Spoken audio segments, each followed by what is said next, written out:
بسم الله الرحمن الرحيم ولله الأسماء الحسنى فادعوه بها نسألك يا من هو الله الذي لا إله إلا هو الرحمن الرحيم الملك القدوس السلام المؤمن المهيمن العزيز الجبار.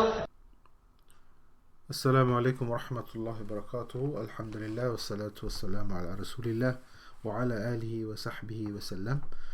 அன்புள்ள சகோதரர்களே, நாங்கள் அல்லாஹு தாலாவுடைய திருநாமங்களை பார்த்து வர்றோம். அல்லாஹு தாலா நாங்கள் எடுக்கிற அந்த முயற்சிக்காக அல்லாஹ் எங்களை புரிந்து கொள்வானாக. நாங்கள் இன்று பார்க்குறதுக்காக இருக்கிற அல்லாஹோட பேர் தான் அல் அசீஸ் என்ற அல்லாஹோட பெயர். இது உண்மையில் அல்லாஹோட திருநாமங்களில் மிக அதிகமாக குர்ஆனில் குறிப்பிடப்படுற திருநாமங்களில் ஒன்றாக இருக்குது. குர்ஆனில் அல் அசீஸ் என்ற அந்த வார்த்தை 92 முறை பாவிக்கப்படுது. அது அல்லாமல் அல் அசீஸ் என்றது தெளிவாகவே, அது அல்லாமல் அதிலிருந்து வர்ற ஐஸா அது மாதிரியான வேறு அதிலிருந்து வர்ற கேட்டகரிஸ்ன்னு சொல்லுவோம். அது மாதிரி மிக அதிகமான இடங்களில் வேறு இடங்களில் பாவிக்கப்படுது. அசீஸ் என்ற அந்த சொல் நேராகவே 92 இடங்களில் பாவிக்கப்படுது. இப்போ அசீஸ் என்ற என்ன கருத்து? மொழி கருத்தில் அஸ்ஸ என்றால் டு பி பவர்ஃபுல், அதாவது மிகவும் சக்தி உள்ளவனாக இருந்தான். அல் கவி மிகவும் சக்தி உள்ளவனாக இருந்தான் என்றது கருத்து. இதை நீங்கள் பார்க்கலாம். என்னென்றால் யாசீன் சூரத்துல் யாசீனை நீங்கள் ஓதும்போது முதலாவது ஆரம்பங்கள்லே என்னென்றால் அல்லாஹு தாலா ஒரு நகரத்துக்கு 2 நபிமார்களை அனுப்பி வச்சு அவங்க இந்த தூதை சொன்ன நேரம் அவங்களுக்கு இதை சொல்லி கொள்ளையில்லாமல் போன நேரம் அல்லது அவங்க அதில் கஷ்டப்பட்டு கொண்டிருந்த நேரம் அல்லாஹு தாலா இன்னொரு ஃபஅஸ்ஸஸ்னா பிசாலிஸ், நாங்கள் 3வது ஒருத்தரை அனுப்பி அவங்கள பலப்படுத்தினோம் என்று அல்லாஹ் தாலா சொல்கிறேன். அப்போ ஃபஅஸ்ஸஸ்னா அஸ்ஸான்றது சொல் அதில் வருது. ஃபஅஸ்ஸஸ்னா பிசாலிஸ், நாங்கள் 3வது ஒருத்தரை அனுப்பி நாங்கள் அவங்கள அந்த நபிமார்கள் நாங்கள் பலப்படுத்தினோம் என்றது வருது. எனவே இதிலிருந்து நீங்கள் விலகி கொள்ள வேண்டிய விஷயம் தான் என்றால் அல் அசீஸ் என மிகவும் சக்தி உள்ளவன். லா யுக்குஹர், அதாவது அவனை மிஞ்சி யாருக்கும் போக இயலாது, அவனை அடக்கி ஆள்றதுக்கு யாருக்கும் வரையலை. அவன் அடக்கி ஆள்பவன், அவன் பலமுள்ளவன், தான் விரும்பியதை செய்பவன், அவனை மிஞ்சி யாருக்கும் போக இயலாது என்றது கருத்து. அடுத்தது இன்னொன்று விலகி கொள்ள வேண்டியவை அசீசுன் பிதாத்திஹி, அதாவது அந்த சக்தி அவனால் உள்ள விஷயம். சக்தி என்ற ஒரு மனுஷனுக்கு வர்ற சக்தி 2 வகையில் வரக்கூடும். அல்லாஹ் தாலா மறுமை நாளில் ஒரு மனுஷனை பற்றி சொல்லும்போது அல்லாஹ் தாலா சொல்கிறது ஃபமாலஹு மின் குவத்தின் வலா நாசிர், மறுமை நாளில் அவருக்கு எந்த சக்தியோ எந்த உதவி செய்வரோ இருக்க மாட்டாங்க. அப்போ உதவி செய்கிறதுன்றது சக்தி தானே, அல்லது சக்தி என்ற இருந்தால் உதவி செய்கிறது என்ற வேர்டை பாவிக்க தேவையில்லை தானே. அப்போ இந்த 2 வேர்டை எல்லாம் பாவிச்சிக்கிறான். என்னத்துக்கு என்றால் ஃபமலஹு மின் குவத்தின் வலா நாசிர், அவருக்கு எந்த விதமான சக்தியோ எந்த விதமான உதவி செய்கிறவரோ அவருக்கு இருக்க மாட்டாங்க என்றதுலேருந்து நான் அந்த 2 சொல்லேருந்து விலகி கொள்ள வேண்டிய விஷயம் என்றால், ஒன்று அவருக்கு வரப்போகிற தண்டனையை பிரச்சனையை தடுத்து நிறுத்துறதுக்குரிய சக்தி அவர்கிட்ட இல்லை. ஃபமலஹு மின் கூவத்தின், அவர்கிட்ட எந்த சக்தியும் இருக்காது. 2வது அவருக்கு வரப்போகிற அந்த தண்டனையை தடுத்து நிறுத்துறதுக்கு வெளியிலிருந்து உதவி செய்யக்கூடியவர் ஒருத்தரும் அவருக்கு கிடைக்க போகிறது இல்லை என்றது. அப்போ அது மாதிரி தான் ஒருத்தர் அசீஸ், ஒரு சக்தி உள்ளவராக இருத்தல்ன்றது, ஒரு மனுஷன் சக்தி உள்ளவராக இருத்தல்ன்றது 2 வழியாலையும் நடக்கும். ஒருத்தர் அவரளவில் பலவீனர் ஆகிக்கும்போது வெளியிலிருந்து அந்த சக்தி கிடைக்கும்போது அவர் சக்தி உள்ளவராக மாறுவார். அப்போ அந்த மாதிரி அல்லாஹ் தாலோட விஷயம், அவன் அளவில் சக்தி உள்ளவன், யாரோட உதவியும் இல்லாமல் அவன் சக்தி உள்ளவனாக இருக்கிறான் என்றது. அப்போ அல்லாஹ் தாலோட இந்த சக்தியை நாங்கள் எங்களோட வாழ்க்கையில் எப்படி ஃபீல் பண்ணலாம் என்று நீங்கள் யோசிச்சு பாருங்கள். ஒன்று மரணம், ஒரு மனுஷன் பாடுறாங்க இது மூலம் செய்கிறாங்க, ஆனால் யாருக்கும் அவருடைய மரணம் அவருடைய கண்ட்ரோலில் இல்லை. எப்போ ஒருத்தருக்கு அவருக்கு மரணம் வருதோ அவர் எல்லா விஷயத்தையும் வச்சுட்டு அவர் போயிடணும் என்றது. அப்போ அல்லாஹ் தாலாவோட அதிகாரம், அல்லாஹ் தாலாவோட சக்தி எவ்வளோ தூரம் ஒரு மனுஷன்கிட்ட செயல்படுவதுன்றது நாங்கள் ஈஸியாக விளங்கி கொள்றதுக்காக நான் சொல்கிறேன்.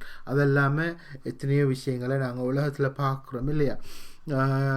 அதாவது இப்போ நாங்கள் இந்த கொரோனா வைரஸ் பேசப்படுற அந்த டைமில் நாங்கள் இந்த ரெக்கார்டிங்கை செய்கிறோம்.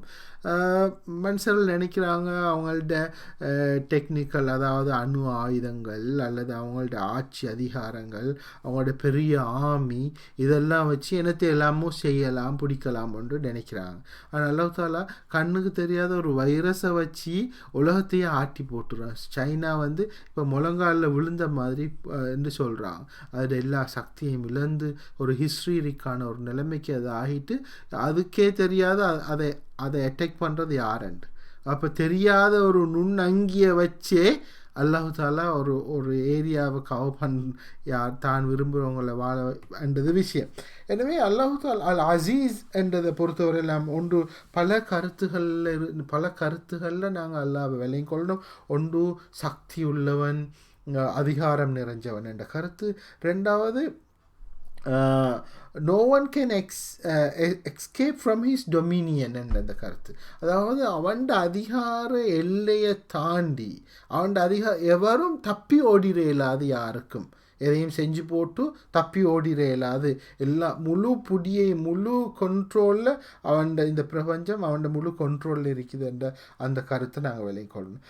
மூன்றாவது கருத்து, அவன் தான் பாதுகாப்பு தேடப்படக்கூடியவன். அவன்கிட்ட தான் நாங்கள் பாதுகாப்பு தேடணும், அவன்கிட்ட தான் நாங்கள் ப்ரொடெக்ஷன் கேட்கலுமே அல்லாமல் அவனுக்கு எதிராக இன்னொரு ஆள்கிட்ட போயிட்டு ப்ரொடெக்ஷன் கேட்கக்கூடிய நிலையில் யாருமே உலகத்தில் இல்லை. யாரும் அவன்கிட்ட போய்த்து தான் நாங்கள் பாதுகாப்பு தேட வேண்டிய நிலையில் அவ்வளோ தூரம் சக்தி உள்ளவனாக இருக்கிறான் என்றது நாலாவது கருத்து. இன்னொரு கருத்து ஒன்று அசீஸுக்கு இருக்குது என்னென்னா, அதாவது சாஹிபுல் ஐஸா, அதாவது ஆனரபிள், அதாவது மதிப்புக்குரியவன் என்ற கருத்து மிக்க. அதாவது அதிகாரம் இருக்கும்போது அவர் மரியாதை மிக்கவராகவும் இருப்பார் என்ற நிலையில் அல்லாஹ் மரியாதை மிக்கவன், மதிப்புக்குரியவன் என்ற அந்த கருத்தை நாங்கள் விளங்கிக் கொள்ளணும். அப்போ யோசிச்சு பாருங்கள், இதிலிருந்து எங்களுக்கு வர இதில் இன்னொன்று இதோடு சம்மந்தப்பட்ட இன்னொரு விஷயத்தை விளங்கிக் கொள்ளணும். அந்த கொம்பைன் நேம்ஸ் என்று குரானில் இருக்குது தானே, சமியோன், அலீம் அப்படி வரும் தானே. அது மாதிரி அசீஸோடு சம்மந்தப்பட்டு அடிக்கடி 3 பெயர்கள் வரும். அதோட கருத்துக்களை நாங்கள் விளங்கிக்கிறது நல்லதானே. அப்போல்லாம் அந்த சொற்களை நாங்கள் தாண்டி போதெல்லாம் இதுதான் அதோட கருத்துன்னு நாங்கள் விளங்கிக் கொள்ளலாம். ஒன்று அல் அசீஸுல் ஹக்கீம். ஹக்கீம் என்றது விஸ்டம், அதாவது ஞானம் என்றது. அப்போ அசீஸ் சக்தி உள்ளவன், ஞானம் நிறைந்தவன் என்றது தான் இதில் கருத்து. அப்போ என்ன அந்த மெசேஜ், அந்த ரெண்டையும் சேர்த்து சொல்கிறதுலேருந்து அல்லாஹ் எங்களுக்கு என்னத்தை சொல்ல வரக்கூடும் என்றால், பொதுவாக என்னென்றால் பவர் கரப்ட்ஸ் த இன்டலெக்ட் என்று சொல்லுவாங்க. அதாவது சராசரியாக திங்க் பண்ணக்கூடியவங்க, நியாயமாக சிந்திக்கிறவங்க, நியாயாதிக்க எண்ணம் உள்ளவங்களை நாங்கள் எல்லா இடத்துலையும் காணலாம். நியாய எண்ணம் உள்ள லெக்சர்ஸில் இருப்பாங்க, ஆக்டிவிஸ்டாக இருப்பாங்க, பொதுமக்களாக இருப்பாங்க, அவங்களாம் மிக நியாயமாக பேசுகிறவங்களாக இருப்பாங்க. ஆனால் அதிகாரத்தில் உள்ளவங்க சாதாரண நியாயத்தை கூட விளங்குறாங்க இல்லையேன்னு நாங்கள் என்ன தோன்ற அளவுக்கு அவங்க மடத்தனமாக நடந்து கொள்வாங்க. இது என்ன விஷயம் என்றால், ஒரு மனுஷனுக்கு அதிகாரம் வரும்போது சாதாரண மனுஷன் சிந்திக்கிற மாதிரி ஆகுறதில்லை. அவன் ஒரு ஸ்டூப்பிடாக மாறி அவனுக்கு கிடைச்சிக்கிற அதிகாரம் அவனை கரப்ட் ஆக்குற ஒரு நிலையில் மனுஷன் ஆகிடுறான். அப்போ அல்லாஹ் தாலா சொல்ல வர விஷயம் என்னென்றால், அல் அசீஸ், அல்லாஹ் தாலா மிக அதிகாரமிக்கவன். ஆனால் அது ஒருபோதும் அவனது ஞானத்தை, நியாய உணர்வை பாதிக்கிறது இல்லை. எனவே அல் அசீஸுல் ஹக்கீம், அவன் அல்லாஹ் தாலா நியாயமானவன், வைஸ், அதாவது ஞானமிக்கவன், அவன் சக்தி உள்ளவனும் கூட. அவன் சக்தி உள்ளவனாக இருக்கிறதால அவன் ஞானமிக்கவன் என்ற அந்த பண்பை, ஞானமிக்கவன் என்ற அந்த கேரக்டர், அந்த பண்பு ஒரு நாளும் அவனை விட்டு விலகி போகிறதுக்கு இல்லை. என்றது அதுலேருந்து நாங்கள் விளங்கி கொள்ள வேண்டிய விஷயம். அதே மாதிரி அல் அசீஸுர் ரஹீம், அதாவது அல்லாஹ் தாலா சக்தி உள்ளவனாகவும் இரக்கம் உள்ளவனாக இருக்கிறான். அதாவது சக்தி இருக்கும்போது இரக்கம் இல்லாமல் போயிடுறது என்ற ஒரு நிலைமை. when you gain power you became hard hearted என்று சொல்கிறாங்க. ஏனென்றால் சக்தி வரும்போது அவங்களுக்கு இறக்கம் படுற அமைப்புகள் கொஞ்சம் குறைகிறது. சாதாரண மனுஷர்கள் தான் பலவீனமான நிலையில் இறக்கம் கூட வரும். சாதாரண மனுஷர்கள்ட்ட தான் இறக்கம் வைக்கிறது, அதிகாரிகள்கிட்ட இறக்கம் குறைவாக இருக்குது. இப்போ அல்லாஹ் தாலா சொல்கிற வர்றது என்னென்றால் அல்லாஹ் தாலா மிகவும் சக்தி உள்ளவன், அதே நேரம் இறக்கம் உள்ளவன். அவனோட சக்தி அவனோட இறக்கத்தை ஒரு நாளும் பாதிச்சிடாது, அவன் அடிப்படையிலேயே இறக்கம் உள்ளவன் என்றதை சொல்கிறதுக்காக அல்லாஹ் தாலா சொல்லான் அல் அசீஸுர் ரஹீம் என்றது. அதே மாதிரி அல் அசீஸுல் கஃபூர், அல்லாஹ் தாலா மிகவும் சக்தி உள்ளவனாகவும் மிகவும் மன்னிப்பவனாகவும் இருக்கிறான். அல்லாஹ் சக்தி உள்ளவனாக இருக்கிறது என்றது அவன் மன்னிக்கிற பண்பை ஒரு நாளும் பாதிக்காது. அவன் எப்போதும் மன்னிக்கிறவன் தான். ஆனால் அதே நேரம் சக்தி உள்ளவன், அவனை லேசாக நீங்கள் எடுத்துக்கொள்ளக்கூடாது என்ற கருத்தில் அல் அசீஸ் அல் கஃபூர் என்ற அந்த கருத்தில் அல்லாஹ் தாலா பாவிக்கிறான். சவர்லே இதிலிருந்து நாங்கள் என்ன வகையான இன்ஸ்பிரேஷன், அல் அசீஸ் அல்லாஹு தாலாவுக்கு அல் அசீஸன் அந்த பண்பு இருக்கிற நிலையில் நாங்கள் எந்த விதமான இன்ஸ்பிரேஷனை பெற்றுக்கொள்ளணும்? அப்போ அந்த நாங்கள் பெற்றுக்கொள்ள வேண்டிய விஷயம் என்னென்றால்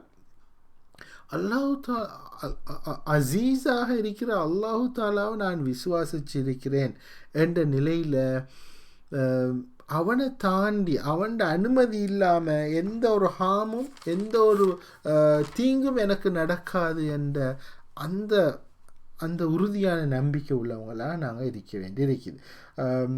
அதாவது உஹத் யுத்தத்தில் மிச்சம் தோல்வி அடைஞ்சு 70 சஹாபாக்கள் மரணமாகி மிச்சம் காயப்பட்டு அப்படி ஒரு இடத்துல இருக்கிறாங்க. அப்போ ரசூலா தப்பிட்டாங்க என்ற அந்த விஷயத்தை விளங்கி கொண்ட குறைஷியர்கள் திரும்ப தாக்குவோமா அவங்களேண்டு அவங்க பிளான் பண்ணுறாங்க. அப்போ அதுக்கு முன்னால் அவங்களோட ஃபைட் பண்ணுறதுக்கான அவங்களோட உறுதித்தன்மை எவ்வளோ தூரம் இருக்குதுன்னு பார்க்குறதுக்காக ஒரு மனுஷனை அனுப்புகிறாங்க. அந்த மனுஷன் பேச்சு சொல்கிறாங்க, அவங்க குறைஷியர்கள் அவங்கள திரும்பவும் தாக்குறதுக்காக வர பார்க்குறாங்கன்ட்டு. அப்போ அவங்க சஹாபாக்கள் இருந்த நிலைமையை அல்லாஹ் தாலா சொல்கிறான் என்றால் இன்னன்னாஸ கத் ஜமஉ ஃபக்ஷௌஹும், அந்த மனுஷன் அந்த குறைஷியர்கள் திரும்ப ரீக்ரூப் ஆகுறாங்க, அவங்கள தாக்க வரப்போகிறாங்க, அது நீங்கள் பயந்து கொள்ளுங்க என்று சொன்னபோது ஃபஸாதஹும் ஈமானா, அவர்களுடைய ஈமான் அவர்களுக்கு அதிகரித்தது. வகாலு ஹஸ்புன் அல்லாஹு வ நிஅமல் வக்கீல், அல்லாஹு தாலா எங்களுக்கு போதும், அவன்கிட்டையே நாங்கள் பொறுப்பு சாட்டுறோம், பொறுப்பு சாட்டப்படுறதுல மிகவும் சிறந்தவன் அவன் என்று அவங்க சொன்னாங்க. அந்த அசீஸோடு சம்மந்தப்பட்ட அந்த சொல்லோடையே சம்மந்தப்பட்ட ஒரு பெரிய ஒரு மிக அழகான குரான் வசனம் ஒன்று வருவது. அந்த குரான் வசனத்தை இந்த இடத்துல சொல்கிறதுக்கு எனக்கு விருப்பமாக இருக்குது. அல்லாஹ் தாலா சொல்கிறான், குலில்லாஹு மாலிக்கல் முல்க், நீங்கள் சொல்லுங்கள் ஆட்சியாளர்களுக்கெல்லாம் ஆட்சியாளனே, துத்தில் முல்க மன் தஷா, நீ விரும்புபவர்களுக்கு ஆட்சியை கொடுக்கின்றாய். வதன்சியுல் முல்க மிம்மன் தஷா, நீ விரும்பியவரிடமிருந்து ஆட்சியை பறிக்கின்றாய். வதுஇஸ்ஸு மன் தஷா, நீ விரும்பியவர்களை கண்ணியப்படுத்துகின்றாய். வதுதில்லு மன் தஷா, நீ விரும்பியவர்களை அதாவது இழிவு அடைய செய்கின்றாய். பியதிக்கல் ஹைர், நன்மை நலவுகளின் மூலம் எல்லாமே உனது கைகளில் தான் இருக்கின்றன. இன்னக அலா குல்லி ஷைஇன் கதீர், நீ எல்லாவற்றின் மீதும் சக்தி உள்ளவனாக இருக்கிறாய் என்ற அந்த குரான் வசனம் எவ்வளோ அழகாக இருக்குது. அதாவது ஆல இம்ரானில் 26வது வசனத்தில் இது இடம்பெற்றிருக்குது. அதே மாதிரி மூமின்கள் விஷயத்தில் அல்லாஹ் தாலா சொல்கிற இந்த குரான் வசனத்தை மனதில் வச்சு வாழுவோம். என்னென்றால் அல்லாஹ் தாலா சொல்கிறது என்னென்றால் இன்னல்லாஹ யுதாஃபிஉ அனில்லதீன ஆமனு, நிச்சயமாக அல்லாஹ் தாலா அவனை விசுவாசிச்சிருக்கிற மூமின்களை பாதுகாக்கின்றான், அவர்களுக்கு ஏதும் குவாரங்கள் தீங்குகள் வராத வண்ணம் அவர்களை பாதுகாக்கின்றான் என்று அல்லாஹ் தாலா ஒரு ஸ்டேட்மெண்ட் ஒன்று அல்லாஹ் தாலா சொல்லி வச்சுக்கிறான். அதே போன்று இன்னொரு இடத்துல சொல்கிறது என்றால் இன்னல்லதீன காலு ரப்புன் அல்லாஹு சும்ம இஸ்தகாமு, யாரெல்லாம் எங்களது இறைவன் அல்லாஹு தாலா தான் என்று சொல்லி அவன் அதை நம்பி அவன் அல்லாஹ்வுடைய கட்டளைகளை பின்பற்றி வாழ்றதுல உறுதியோடு இருக்கிறாங்களோ தனஸ்ஸலு அலைஹிமுல் மலாயிகா, அவர்களை நோக்கி மலக்குமார்கள் இறங்குறாங்க. அல்லா தஹாஃபு வலா தஹ்சனு, நீங்கள் இனி பயப்பட தேவையில்லை, நீங்கள் இனி கவலைப்பட தேவையில்லை. அப்ஷிரு பில் ஜன்னா, உங்களுக்கு சொர்க்கத்துக்கு நன்மாராயணம் கூறுறோம். நீங்கள் அல்லாஹ்வை விசுவாசிச்சிட்டீங்க.